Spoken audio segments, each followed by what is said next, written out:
साहिबा आए घर काहे ना প্রতিদিন ভালো লাগে না পেঁয়াজ রসুনের রান্না খেতে, তাই আজ পোস্ত, চারমগজ এবং সামান্য সর্ষে দিয়ে হালকা করেই বানাবো বাটা মাছের ঝাল।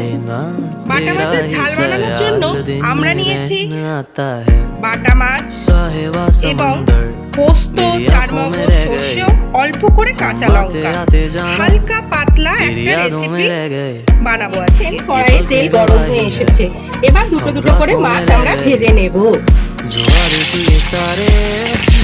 দেখছেন 6টা মাছ ভাজা হয়ে গিয়েছে।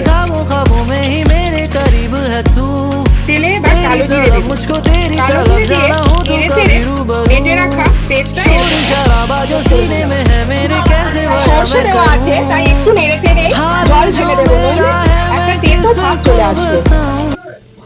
দেখছেন গ্রেভিটা ফুটতে শুরু করেছে। এবার নুন এবং হলুদ, পরিমাণ মতো নুন এবং হলুদ দুটোই অ্যাড করব। হলুদটা সামান্য দেব। এবার ভেজে রাখা মাছগুলো এর মধ্যে আমরা ছেড়ে দেব। ঢেকে দিয়ে কিছুক্ষণ ফুটতে দেব। সুন্দর করে ফুটছে, দেখুন। এবার জলটা শুকিয়ে গা মাখা নামিয়ে নেব। এটা একটু শুকনো শুকনোই গরম ভাতে ভালো লাগে, গা মাখা আমরা নামাবো। দেখছেন একবারে শুকিয়ে গা মাখা হয়ে এসছে। এবার গ্যাসটা বন্ধ করে দেব।